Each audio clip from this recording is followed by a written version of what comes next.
Você já se definiu pobre de espírito? Bem-aventurado os pobres de espírito, porque deles é o reino dos céus. Esta noite, nesta live, nós vamos definir pobre à luz da palavra de Deus. Alô, povo de Deus, seja bem-vindo a mais essa live, segundo aos Coríntios, capítulo 8 e capítulo 9. Será que esses dois capítulos tratam de prosperidade ou de generosidade? Nós temos demonstrado que o apóstolo Paulo, ele tem como temática em 2 aos Coríntios, capítulo 2, capítulo 8 em diante, a prosperidade. Porque logo no primeiro verso ele diz assim: também, irmãos, vos fazemos conhecer a graça de Deus concedida às igrejas da Macedônia. E aí ao final ele diz assim: e a profunda pobreza deles superabundou em grande riqueza de sua generosidade. E é disso que nós estamos tratando. O apóstolo Paulo, ele vai à igreja de Corinto, ele está escrevendo a igreja de Corinto, utilizando-se da igreja da Macedônia como exemplo de uma igreja generosa, porque ela atendeu a chamada da assistência aos santos da igreja de Jerusalém.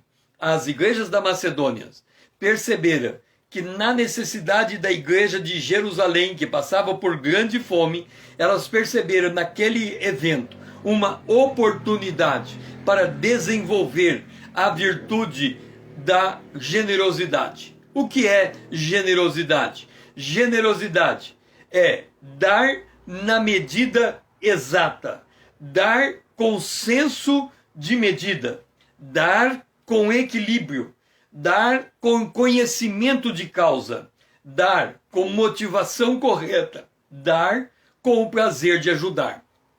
O generoso é aquele que abraça uma causa, procura conhecer profundamente a necessidade da pessoa, verifica quanto ela precisa de ajuda, fornece exatamente a quantia necessária, no momento certo, no lugar adequado, para que aquela pessoa possa sair daquela condição que lhe é adversa. O generoso faz isso com muito equilíbrio. E é essa virtude que o apóstolo Paulo vem ensinar à igreja de Corinto. E agora, nós vamos ler o capítulo 8, o versículo 9. Nós estamos fazendo uma explanação expositiva da carta aos Coríntios para compreendermos com profundidade como Paulo ensinava a palavra de Deus, entendendo que a palavra de Deus era poderosa para fazer o seu efeito no coração da igreja de Corinto, que era alvo do seu escrito. O apóstolo Paulo, no verso 9, ele escreve: pois conheceis a graça de nosso Senhor Jesus Cristo, que sendo rico, se fez pobre, por amor de vós, para que pela sua pobreza vos tornasseis ricos. O apóstolo Paulo, à medida que ele vai ensinando a igreja de Corinto, ele começa utilizando-se do exemplo das igrejas da Macedônia, e ele fala que as igrejas da Macedônia aprenderam de Jesus. E ele utiliza esta colocação acerca do ministério terreno de Jesus para demonstrar o modo como Jesus ensina e assume como estilo de vida ser pobre nesse mundo. Observa que o apóstolo Paulo, ele diz assim: conheceis a graça de nosso Senhor Jesus Cristo. Eu volto a enfatizar que quando Paulo usa a expressão Jesus Cristo nas suas cartas, ele está apontando para o ministério terreno de Jesus, para o que Jesus fez antes de morrer na cruz do Calvário. Quando ele usa Cristo Jesus, ele está falando do ministério ressurreto de Jesus, aquilo que ele começou a fazer a partir da sua ressurreição e perdura, continua fazendo até o dia de hoje, permanecerá assim à destra do Pai, aonde ele está sentado, ocupando essa posição de glória. Então o apóstolo Paulo, ele vai olhar para Jesus e vai dizer: olhem para o Senhor Jesus Cristo. Olha a maneira como ele viveu. Olha a escolha que ele fez. E aqui eu quero colocar a escolha de Jesus, quando Paulo fala, ele sendo rico, se fez pobre. O que o Senhor Jesus fez? Entenda, ele estava sentado à direita do Pai, com toda a glória, com toda a riqueza. O universo inteiro foi feito por ele e por causa dele e para ele. Portanto, Jesus, como o Verbo, como aquele que está sentado à direita do Pai, ele é aquele que tem todo o poder, toda a riqueza. Ele tem uma inimaginável condição de acessar os recursos infindáveis da eternidade que estava à sua disposição. Mas quando ele aprouve a cumprir o propósito do Pai, qual era o propósito do Pai? O Pai eterno havia feito o homem à sua imagem, conforme a sua semelhança. Mas quando Jesus toma para si esse desejo consciente de ser a imagem conforme a semelhança de Deus, ele teve que esvaziar da sua divindade. É por isso que Paulo diz, ele sendo rico, ele se esvazia da sua divindade e se coloca na terra como pobre, ok? Ele, Jesus, se fez pobre. E aqui, Jesus, ele andou em toda a sua trajetória, ele andou em espírito. Ele se fortaleceu em espírito. Quando nós abrimos a carta de o Evangelho de Lucas, nos primeiros capítulos, falando acerca do menino Jesus, diz assim: crescia o menino e se fortalecia, enchendo de graça e de sabedoria, e a graça de Deus estava sobre ele. Depois diz: e crescia Jesus em sabedoria, estatura e graça diante dos homens. Aí surge uma pergunta, e a pergunta é essa: como é que eu e você podemos andar na terra em espírito? Porque nós temos que andar sob a liderança do Espírito Santo. Nós podemos andar na carne e podemos andar no espírito. É nós que assumimos a maneira como vamos viver a vida de Deus aqui na terra. É sábio nós andarmos em espírito, vivermos em espírito. Mas como é que nós desenvolvemos o espírito? Nós somos formados por corpo, por alma e por espírito. O nosso corpo é o templo do Espírito Santo de Deus. É a nossa carcaça externa. A nossa alma habita dentro do nosso corpo. A nossa alma, ela tem a capacidade de pensar e a capacidade de sentir.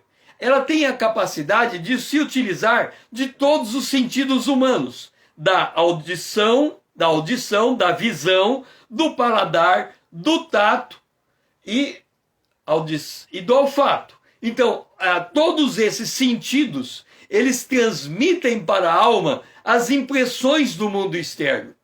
O nosso espírito humano é a parte mais interior do nosso ser. Nós podemos olhar a nossa alma como se ela fosse uma moeda cara e coroa. A parte da coroa é a parte da alma que tem contato com o mundo físico. A parte da cara é a parte da alma, ou é o espírito humano, que tem o contato com o Espírito de Deus. O apóstolo Paulo, ele diz que o espírito humano, que se une com o Espírito de Deus, ele se torna um com o Espírito de Deus. Ok. A parte do Espírito de Deus, ela é uma parte que trabalha nas profundezas do nosso ser. Nós podemos dizer que o nosso espírito humano, ele opera no profundo, ou seja, no nosso subconsciente, na parte mais profunda do nosso ser. Mas existe uma parte do espírito humano que nós temos domínio, que nós temos condição de operar sobre ele. E qual é a parte do espírito que nós temos domínio sobre ele, que nós podemos exercer autonomia sobre ele? É a nossa consciência. A consciência é um atributo do espírito humano. Mas a consciência é um atributo que a alma consegue acionar. Quando nós temos que julgar alguma coisa certa e errada, é a nossa consciência que cumpre esse papel. Então nós temos como alimentar a nossa consciência, nós temos como fortalecer a nossa consciência, e Jesus, conscientemente, ou seja, no Espírito de Deus, ele assumiu para si a condição de andar como pobre na terra. Agora, o que significa andar como pobre na terra? Vamos conhecer uma mulher que era pobre e que foi reconhecida por Jesus no seu ato e na sua pobreza. Essa mulher é aquela viúva que chega no templo para colocar 2 moedas no gasofilaço. Jesus estava olhando aquela cena. Todos os homens importantes, ricos, poderosos, com muito dinheiro, colocava dos seus recursos no gasofilaço e, de certa forma, à medida que eles colocavam aqueles maços de moedas, aquela grande quantidade de riqueza, era palpável, era percebida, porque não é como hoje que a gente chega com um cartão de débito ou de crédito, passa numa maquininha, a gente transfere dinheiro e o outro nem fica sabendo a quantidade de dinheiro que a gente consegue transferir nessas maquininhas de débito. Naquela época não. Um homem rico e poderoso que chegasse no templo com dinheiro, provavelmente ele tinha que chegar com carroça carregando dinheiro, moedas, e jogava as moedas lá. Então, quanto mais recurso, quanto mais moedas ele lançava ali naquele lugar do tesouro, mais ele chamava a atenção das pessoas. Mas quando aquela mulher viúva lança 2 moedas ali dentro, ninguém presta atenção no que ela está fazendo, a não ser Jesus, que observa o coração daquela mulher e olha para os discípulos dele, chama atenção para a mulher da viúva e diz: ela depositou 2 pequenas moedas correspondentes a 1 quadrante. No entanto, ela colocou todo o seu sustento ali. Ela colocou toda a sua riqueza. Tudo que ela tinha, ela colocou naquele lugar. E Jesus olhou para aquela mulher e disse: ela deu mais do que todos os que estão aqui. Porque proporcionalmente, se alguém tem 10%, um montante de 100%, e alguém dá 1%, 0%, 0,1%, ou 10%, ou 20%, você consegue medir a quantidade que a pessoa está dando e comparar com outra que está dando do lado dele. Provavelmente, muitos dos que estavam ali estavam entregando 10% da sua renda, o dízimo. Aquela mulher entregou 100% da sua renda. 100% da sua renda. E aquela mulher, Jesus disse, ela era uma viúva pobre. Como é que uma viúva pobre? Provavelmente no começo do mês, porque ela estava com dinheiro naquele momento. Então era provavelmente o começo de uma jornada de um mês em que ela poderia ter a necessidade de usar aquele recurso para o seu sustento. Mas ela pegou todo o sustento e colocou no gasofilaço. Aquela mulher foi considerada por Jesus como uma mulher pobre. Vamos ver Paulo falando da igreja da Macedônia. Ele diz assim: aprove a Macedônia e a Acaia levantar uma coleta em benefício dos pobres dentre os santos que vivem em Jerusalém. Então agora encontramos também uma igreja pobre. Uma igreja pobre, e ela é identificada nada mais, nada menos como a igreja de Jerusalém. Pensa, a igreja de Jerusalém foi aquele lugar onde tinha um cenáculo, os discípulos estavam reunidos, 120 discípulos, intercedendo. Aquela igreja que na primeira pregação de Pedro, mais de 3.000 pessoas, ou quase 3.000 pessoas, renderam-se a Cristo e eles tiveram que batizar.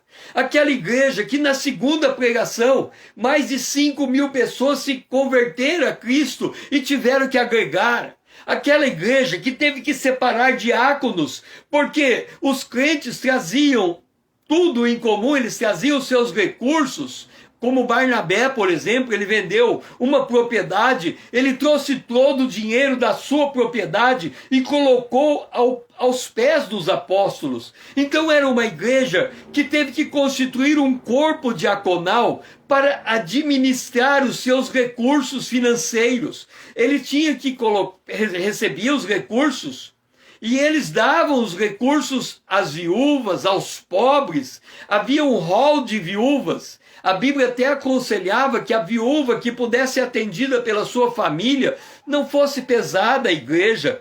As viúvas que pudessem viver dos seus próprios recursos não entrassem no rol da igreja, assim como acontece hoje muitas listas do governo, em que as pessoas, para pertencerem àquelas listas, eles têm que cumprir determinados critérios de absoluta pobreza para que possa receber recurso do Estado. Assim estava a igreja de Jerusalém. Era uma igreja que tinha posse, que tinha riqueza. E agora ela é descrita como uma igreja pobre que precisa que outras igrejas encaminhem recurso para elas.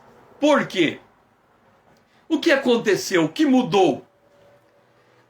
A perseguição, tanto dos romanos, quanto dos judeus religiosos, do Sinédrio, contra a igreja de Jerusalém, fez com que a igreja de Jerusalém fosse saqueada.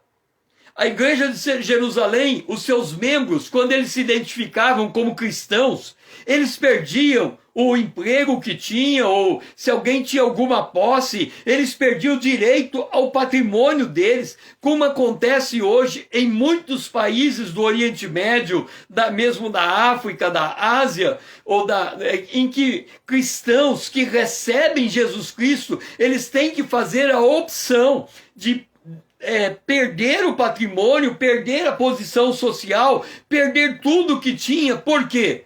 Porque a sociedade da época dessa região, como é hoje ou daquela época, é uma sociedade fortemente anticristã e que não aceita em hipótese nenhuma o crescimento da igreja nesses lugares.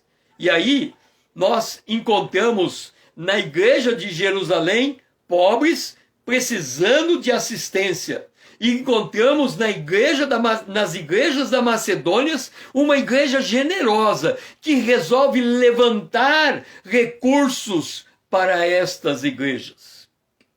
Eu me lembro que na década de 90, quando nós tínhamos aquela inflação de 80%, os grandes pastores no Brasil, eles diziam o seguinte: vamos interceder para Deus mandar um grande mover sobre a nossa nação, para que nós tenhamos uma moeda e que não fique sujeita aos altos e baixos da inflação como estamos tendo. Porque se o Brasil abençoar o nosso país economicamente, nós vamos conseguir mandar mais missionários. Seria importante nós pegarmos a história do envio no Brasil de missionários, desde a década de 90 até hoje, e verificarmos se a prosperidade do Brasil correspondeu também em um aumento proporcional no número de missionários enviados ao campo. Por quê? Porque se o número de missionários enviados ao campo está baixando, nós estamos do mesmo modo como está a igreja da Macedônia. Aliás, a igreja de Corinto, que precisa ser instruída como ser generosa, porque há igrejas que estão passando fome, há igrejas que estão em necessidade, há campos e missionários que estão precisando de recursos, e quem tem recurso precisa abrir o seu coração em generosidade para canalizar recurso para estas igrejas. Então, as igrejas de Jerusalém eram um exemplo de igrejas que passavam fome. Tiago também, ele fala, dando exemplo, e ele cita a sinagoga, que era o contexto em que os judeus viviam. Se, portanto, entrar em vossa sinagoga algum homem com anéis de ouro nos dedos, em traje de luxos, e entrar também algum pobre andrajoso. Andrajoso significa com vestes maltrapilhas, com vestes rasgadas. Então ele está partindo do princípio, e é interessante nós notarmos que o ambiente de culto, ele deveria ser um ambiente onde se conflui todas as esferas sociais, os mais abastados e os mais empobrecidos. Hoje, em muitos dos nossos ambientes de culto, nós só encontramos os mais abastados. Nós não encontramos os mais desfavorecidos nesse mesmo ambiente. E se eles aparecem nesses mesmos ambientes, muitas vezes eles são segregados, são colocados de lados. Não se dá a eles a devida atenção. Eu me lembro que eu participava de uma igreja que ficava na proximidade da aldeia indígenas, e muitas vezes, naquele ambiente em que eu estava ministrando, eu tinha que ver pessoas, os índios sentados, bem trajados ali, mas outros embriagados, e eu pregando, e o embriagado falando junto comigo, e eu falando com ele, utilizando ele em contraposição à mensagem que eu transmitia. Então era comum eu ter que conviver com esses dois ambientes. Uma pessoa que estava abastada, sentada do lado, outra pessoa que estava como maltrapilho, embriagado, meio que atrapalhando o culto. E muitas igrejas, quando acontece uma situação como essa, o que faz? Os diáconos pegam aquele indivíduo e tiram para fora da igreja. Por quê? Porque para eles uma pessoa embriagada falando alto no meio do culto está atrapalhando a presença de Deus naquele lugar. Mas, gente, a presença de Deus veio à terra para encontrar os pobres, os necessitados, os enfermos, os doentes. Então, se entra a gente dentro da igreja, a gente tem que receber esse tipo de pessoa. E Tiago está dizendo aqui, em um mesmo ambiente de culto, nós podemos encontrar homens de anéis de ouro, mas podemos também encontrar homens maltrapilhos, pobres andrajosos, ou seja, pobres com peças de roupas esfarrapadas. O evangelho veio para alcançar todo tipo de gente, e nós não podemos, na portaria da igreja, colocar diáconos para dizer assim quem pode entrar e quem não pode entrar. Se uma pessoa está bem vestida, entra. Se uma pessoa está mal vestida, fica lá fora. Se a pessoa está meio que endemoniada e perturbada, não pode entrar dentro da igreja. Mas se ela não entrar dentro da igreja, no lugar de culto, ela vai entrar aonde? Onde ela vai ser liberta daquilo que está lhe perturbando? Então nós temos que, muitas vezes, conviver com as inconveniências. O que são inconveniências? Uma pessoa entrar e ela não está apropriada para aquele lugar, ou ela não conseguir se ambientar naquele lugar, e nós temos que tratar com isso como? Mantendo a ministração da palavra de Deus, para que a palavra possa fazer a diferença naquela igreja. Mas o fato é que vem a pergunta: quem é pobre à luz da palavra de Deus?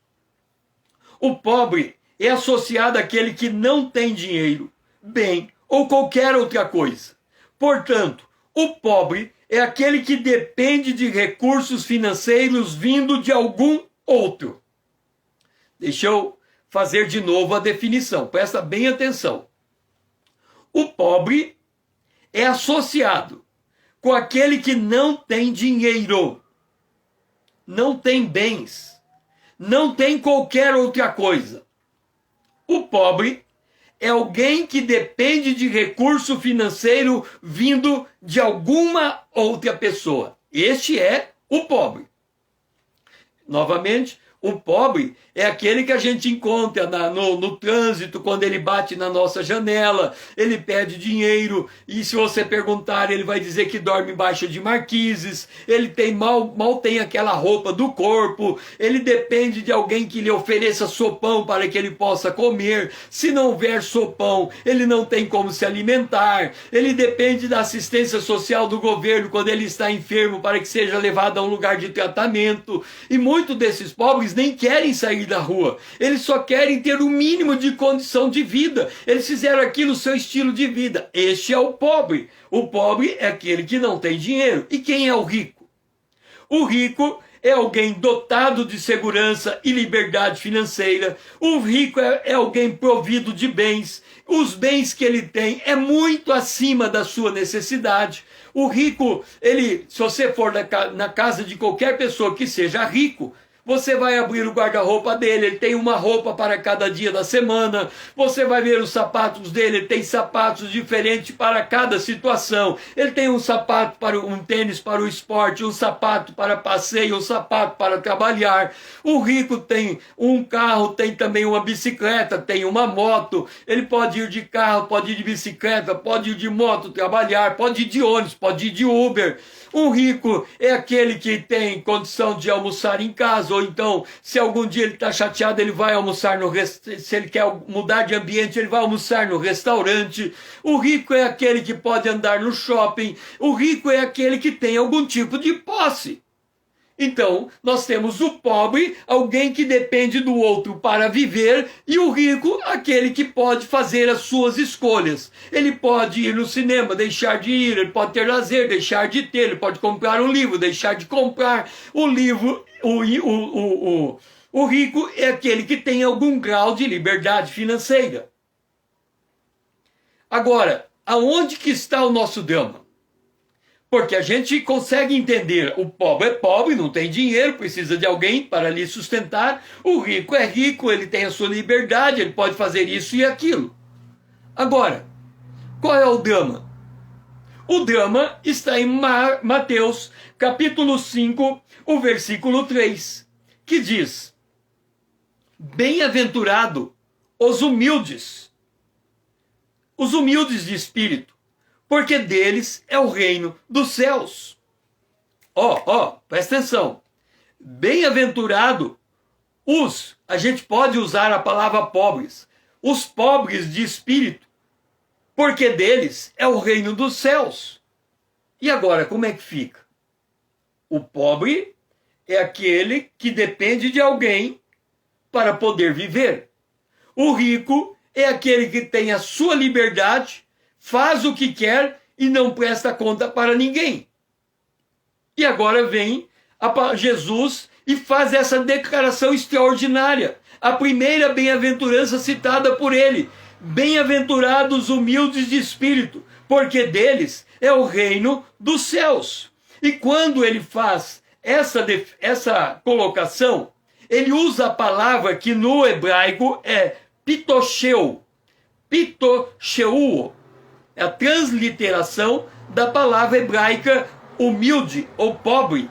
Essa palavra transliterada significa ser mendigo, mendigar, ser pobre. Esse termo é usado na Bíblia para descrever pobreza absoluta. O que é o pobre na pobreza absoluta? É aquele que depende 100% do outro para viver.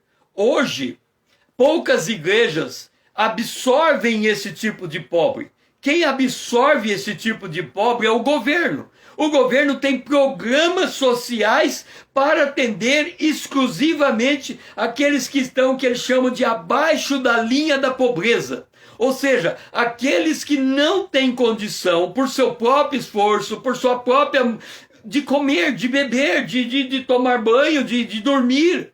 É preciso construir alguma coisa para que eles tenham um lugar para dormir. É preciso construir um refeitório para que eles tenham como comer. É preciso pegar eles pela mão e muitas vezes com muita dificuldade e levar até assistência médica para que eles precisem do médico. Mas é esta palavra que Jesus usa. Bem-aventurados os pobres de espírito. Os pobres significa...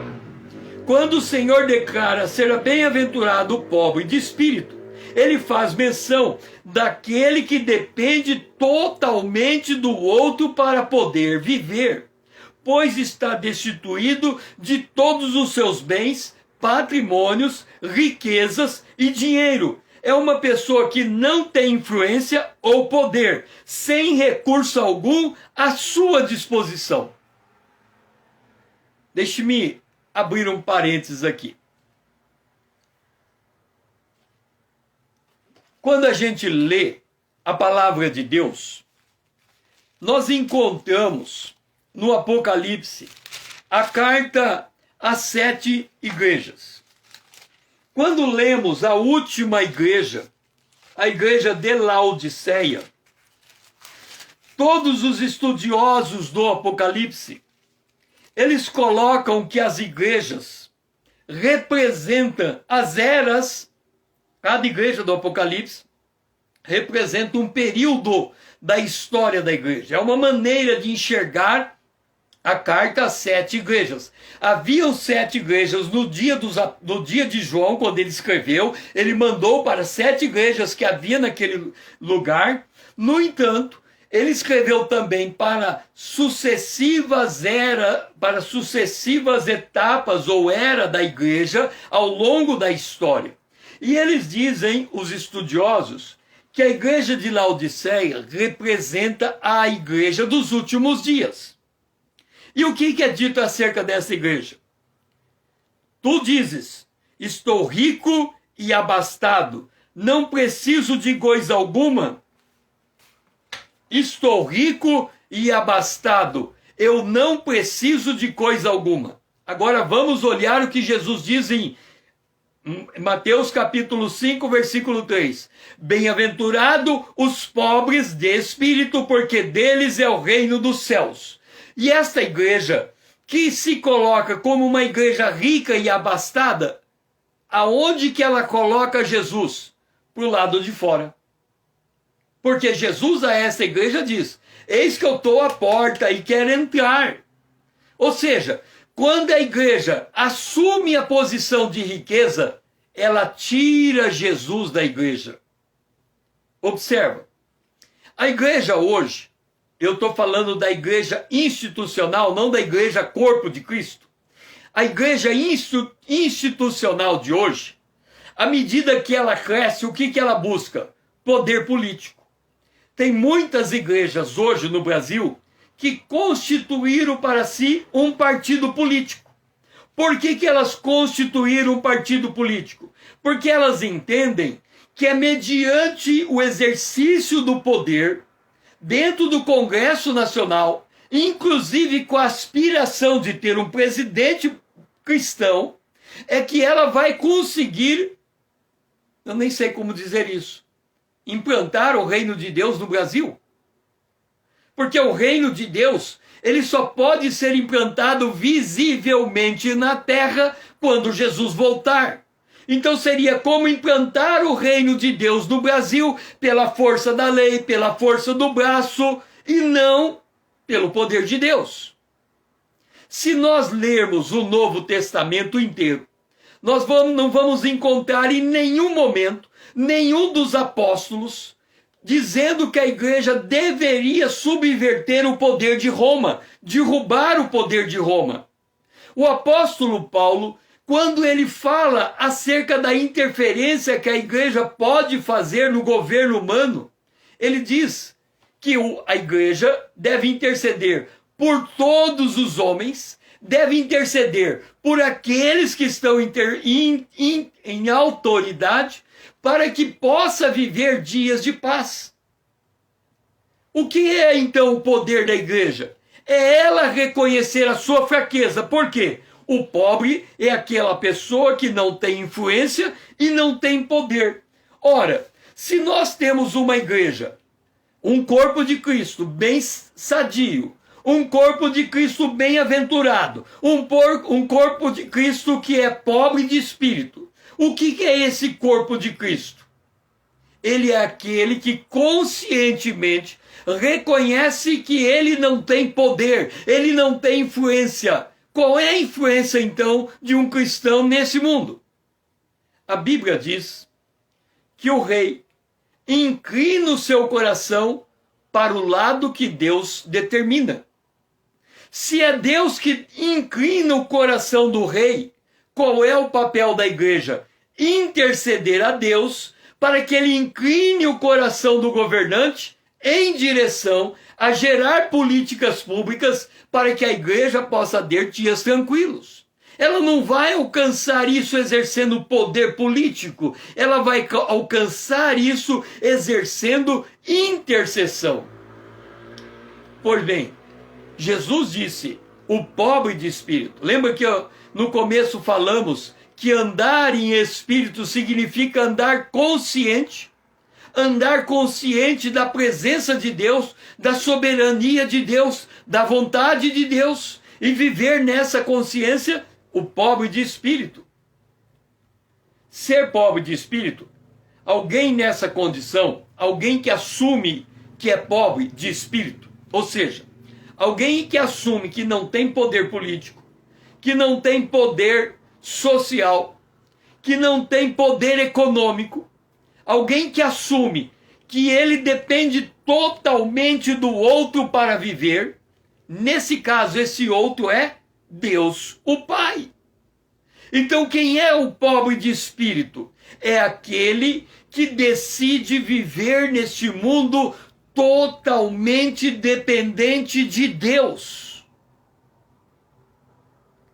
Há alguém nessa condição que se parece com um mendigo, que se comporta como mendigo, que é pobre, é alguém que depende de alguém maior do que ele para viver. O único que olharia para a sua pobreza com misericórdia é Deus, estendendo a esse pobre todos os cuidados divinos.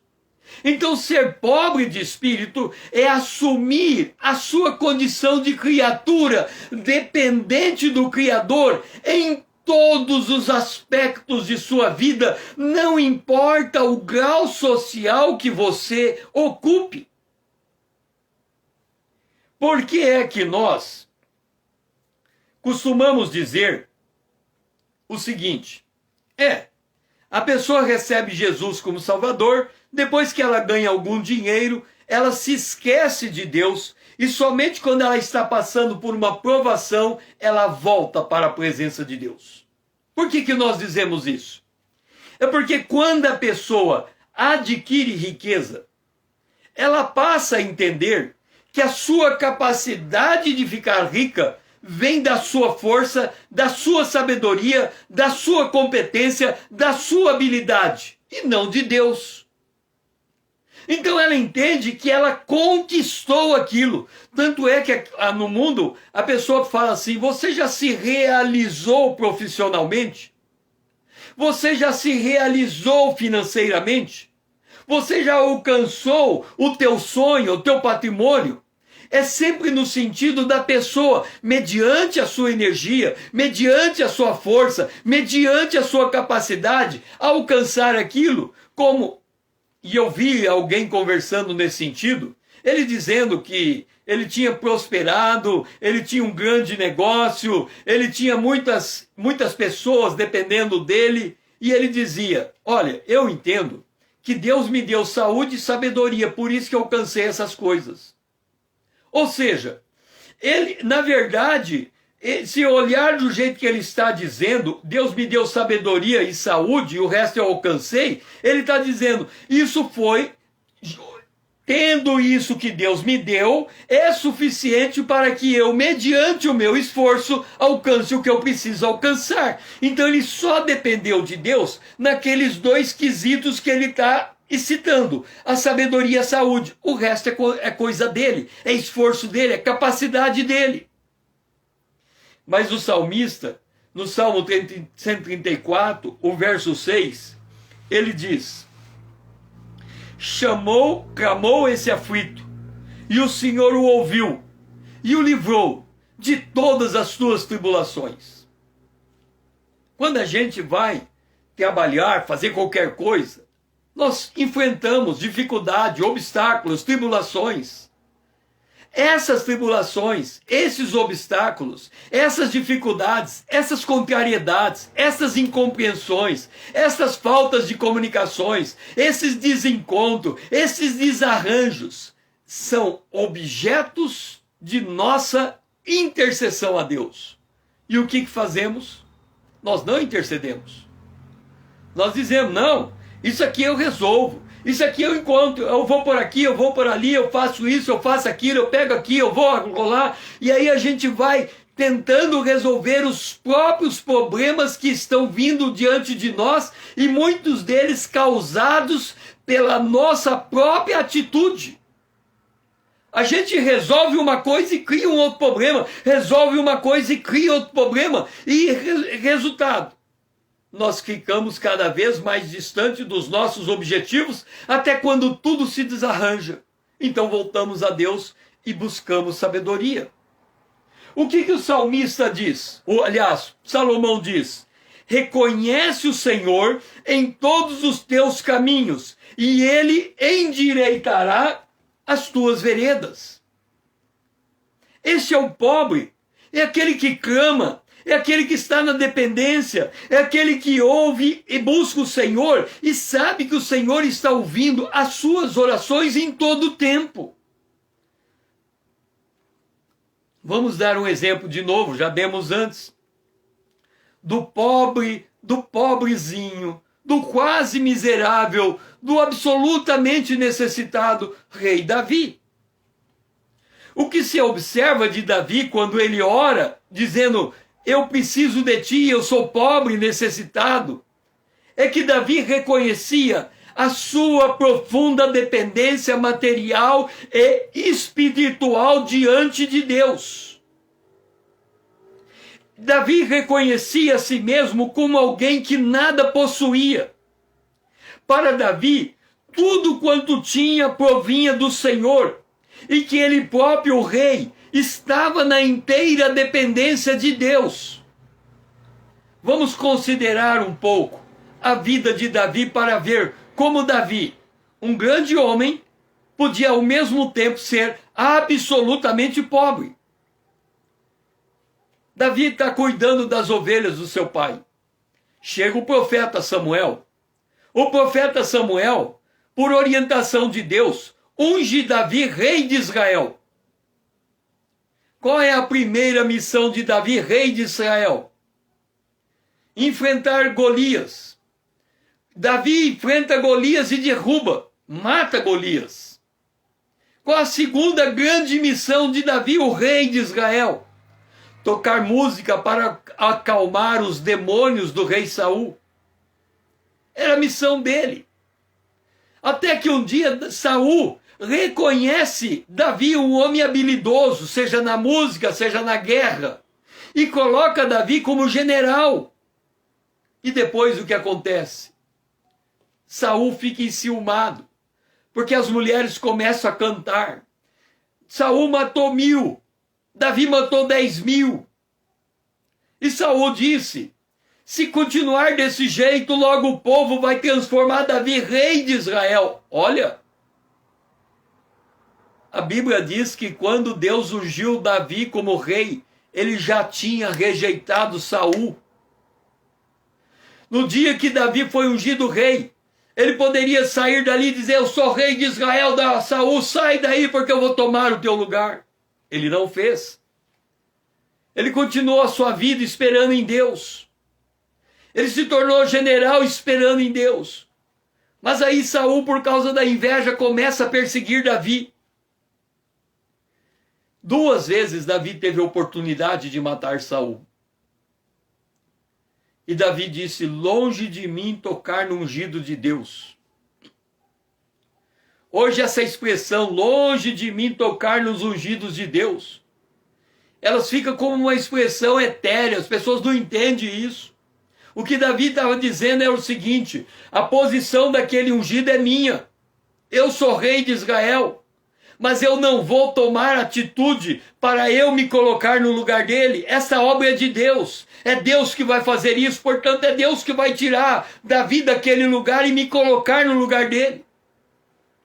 Então, se tem algum ungido que diz assim: não toque no ungido de Deus, o que ele está declarando na verdade é: eu estou no lugar errado, atrapalhando a obra de Deus, mas mesmo assim eu sou igual Saul, ninguém pode tocar em mim. Mas tudo bem, continua no lugar. Nós não precisamos. Aquele que sabe esperar em Deus, ele sabe que Deus trata com as pessoas, então ele vai tratar com aquele que se acha ungido, intocável. Deus trata. Davi não matou Saul. Um dia Davi fica sabendo da morte de Saul. Agora presta bem atenção. Davi, ele foi chamado rei de Israel. Ele sabia disso. Samuel ungiu ele para ficar no lugar de Saul como rei de Israel. A Bíblia diz que quando ele tomou conhecimento da morte de Saul, ele não se proclamou rei. E quando ele foi proclamado rei, ele assumiu somente Judá e Benjamim. E ele ficou 7 anos reinando naquele pequeno pedaço de terra, até que todo Israel veio até ele e o proclamou rei de todo Israel. O que mostra que Davi, ele se colocava como pobre, mesmo na sua riqueza, mesmo na sua condição de rei sobre Israel, mesmo tendo tudo a seu favor, mesmo tendo o benefício do céu, ele não se movimentava senão pelo poder, pela vontade e pela misericórdia de Deus. A Bíblia diz que ele consultava Urim e Tumim, que era uma maneira de ouvir as revelações de Deus para tomar decisões de guerra. Senhor, vou eu lutar contra os filisteus? Vai que eu te dou a vitória. No ano seguinte, Senhor, vou eu lutar contra os filisteus? Não. Vai por detrás, espera o som da bobeira, e aí da moreira, e aí a hora que o som passar, vai que eu vou te dar a vitória. Davi mudava suas estratégias, porque ele era um homem dependente de Deus. Ele era um homem que se via pobre. Ele era um homem pobre de espírito. É por isso que ele era reconhecido como um homem segundo o coração de Deus. Porque ele era reconhecido e ele se fazia reconhecer como alguém que estava debaixo da absoluta dependência de Deus. Qualquer um pode ser pobre de espírito. Ser pobre de espírito é, portanto, reconhecer-se como tal, independente da sua condição financeira. Esse é um conceito que não é só aplicado ao pobre no conceito comum, mas também a qualquer indivíduo provido de riqueza. As riquezas vêm, as riquezas vão, mas o pobre de espírito é aquele que ele reconhece essa dependência de Deus. Esse é o sentido de ser pobre de espírito. Muita gente olha para aquele termo pobre de espírito e espiritualiza.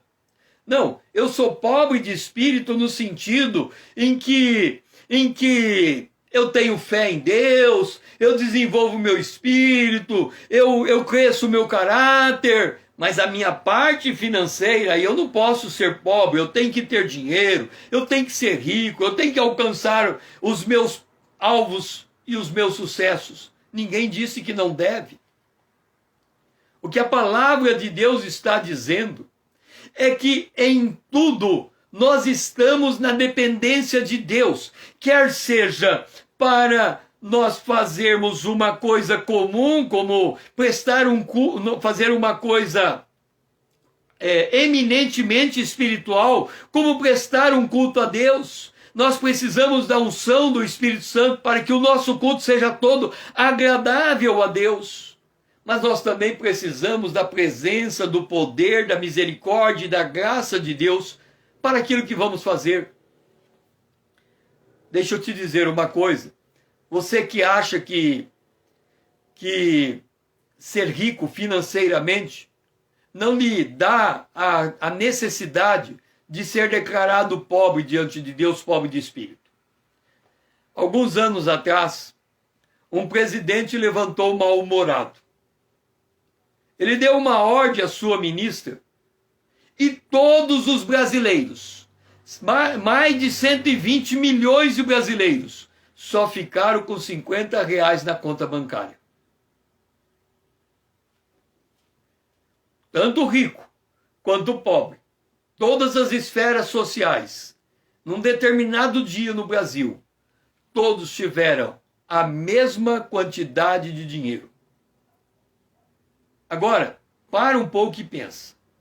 Imagina você que tinha R$1 milhão na conta bancária e que você deixou aquele dinheiro não aplicado no mercado financeiro, porque no dia seguinte você ia transferir aquele dinheiro para comprar uma fábrica de R$1 milhão e o governo te deixou com R$50. Imagina você que você não tinha nenhum plano de saúde. Você marcou uma operação que ia custar R$500 mil no dia seguinte. E quando você ia para o hospital, para aquela operação tão cara, que você deixou o dinheirinho juntado lá na poupança, R$500 mil, no dia seguinte o governo te deixou com R$50. Aí você fala, César, você deve ser muito velho, porque eu nunca ouvi falar desse dia que o Brasil inteiro ficou com R$50 na mão. Ok. Agora chega a pandemia e você nem pode ir trabalhar, nem pode abrir a sua loja, nem pode movimentar o seu estoque. E agora, depois que pode movimentar um pouquinho, qual que é o decreto que chega no teu negócio? Você só pode operar com 50% de ocupação nesse lugar. E aí eu faço conta. A despesa era 80%, 100% da capacidade era para cobrir a despesa, era 80%. Mas você é obrigado a operar com 50%. Significa que você está operando abaixo do teu ponto de equilíbrio. Significa que você está operando numa condição que, se continuar isso por mais algum dia, você vai quebrar. E aí você olha para a palavra de Deus, bem-aventurado o pobre de espírito. E quando o pobre de espírito significa uma pessoa que está absolutamente dependente do outro. Quando começou essa pandemia, as pessoas ficaram inteiramente dependentes do governo. Quem não estava trabalhando, ou quem trabalhava por conta, não tinha mais renda, o governo teve que trazer 40 milhões de pessoas para debaixo da cobertura dele, para entregar um dinheiro a essas pessoas, para que elas pudessem continuar comendo. O que o governo está dizendo? Essas pessoas estão dependentes de mim. E o que o governo fez? Ele pegou as empresas e mudou a lei para que as empresas pudessem pagar uma parte do salário dos empregados, colocar eles de férias, e os empregados tiveram que diminuir a sua renda. O que o governo está dizendo? Essas empresas estão dependentes de mim. Agora, o que a palavra de Deus está dizendo? Todos nós estamos dependentes de Deus. Nós aceitamos nos colocar na dependência do governo humano, mas não queremos nos colocar na dependência daquele que mantém toda a provisão em todo o tempo. Ser pobre de espírito. O pobre de espírito, quando acontecesse uma situação como essa, ele diria, glória a Deus, porque já há muito tempo eu era dependente de Deus, as minhas riquezas vêm e vão por uma crise. Olha o que aconteceu na época de José. O que aconteceu? Deus deu um sonho. José, vai vir 7 anos de prosperidade. E o mundo esteve desde 1900 e não sei quanto aí atrás, até 1980. Ele teve uma escalada vertiginosa de crescimento de riqueza. Até dar aquele problema da bolha imobiliária nos Estados Unidos. E aí o mercado financeiro mundial levou um tombo comparado quase ao tombo de 1929, e agora o mercado mundial recebe um tombo ainda muito maior. O que essas coisas todas estão nos mostrando? Que nós somos muito mais dependentes de alguém maior do que nós, do que a gente consegue conceber. O problema é que nós só queremos nos colocar debaixo da dependência de governos humanos, quando na verdade A palavra de Deus diz: bem-aventurado são aqueles que são pobres de espírito. Porque alguém assumiria para si que é pobre de espírito?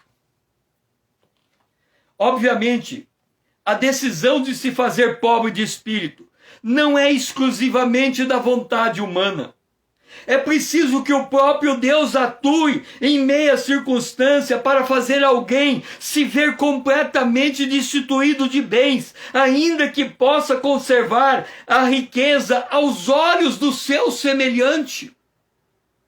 Pensa nessa pandemia como se fosse um momento em que Deus fala assim: olha, gente, eu vou demonstrar para vocês, vou provar para vocês por A mais B, que vocês que pensam que são ricos, que vocês que pensam que estão estáveis na sua capacidade financeira, vocês que têm planos para 10, 20, 30, 40 anos, vocês que estão vendo o patrimônio crescer ano a ano, agora eu vou dar uma parada, para que vocês possam entender que a verdadeira riqueza não está na matemática dos bens materiais que estão nas tuas mãos. A verdadeira riqueza está no Pai, que está no céu, quando você se coloca nessa inteira dependência dele.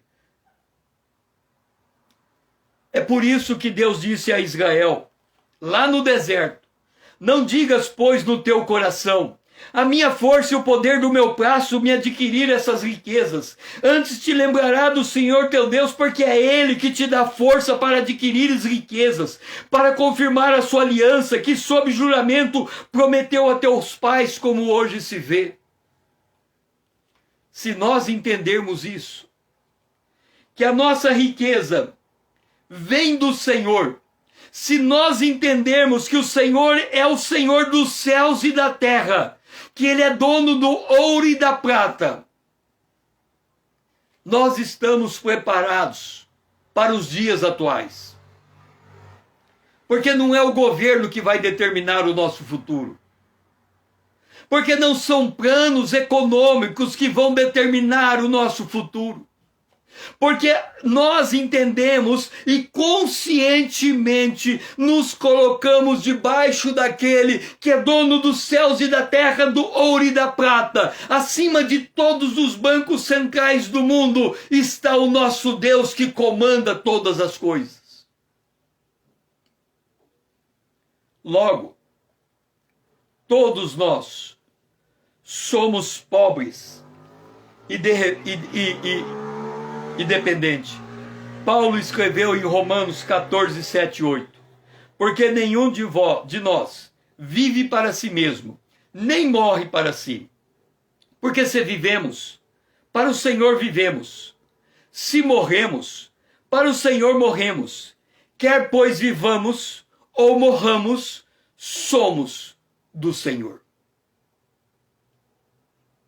E Paulo deu o exemplo dele próprio: entristecidos, mas sempre alegres, pobres, mas enriquecendo a muitos, nada tendo, mas possuindo tudo. Qual é a nossa condição diante de Deus? Nós precisamos conscientemente entendermos que nós somos pobres, que nós somos necessitados. Portanto, nós dependemos daquele que é o Senhor dos céus e da terra, dono do ouro e da prata. Na próxima live, nós vamos responder a pergunta: como o crente assume para si que é pobre, logo dependente de Deus? Por ora, vamos entender isso. Essa pandemia veio.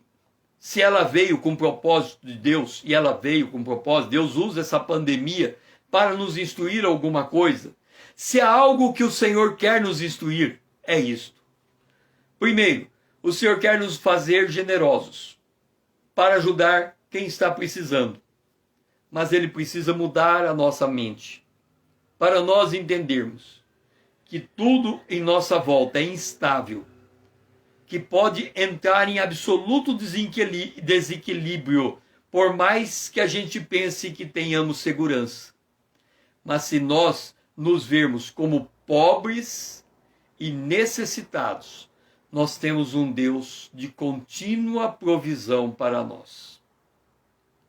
E essa provisão é que nos sustenta, que nos segura, que nos dá força de continuarmos caminhando, mesmo nessa situação caótica que nos encontramos. Porque se nós andamos em espírito, é porque nós andamos consciente da nossa profunda dependência de Deus, que provê todas as nossas necessidades em glória em Cristo Jesus. Eu espero você na próxima live, às 20 horas de amanhã, se Deus assim nos permitir, para que possamos responder como o crente assume para si que é pobre, logo dependente de Deus. Nós precisamos aprender essa lição nesses dias tão estranhos e difíceis que nos encontramos. Que o Senhor seja louvado. Foi muito bom ter você aqui comigo. Que nós possamos continuar avançando em 2 Coríntios capítulo 8 e 9, aprendendo com Paulo como podemos ter corações generosos. Que o Senhor assim seja louvado.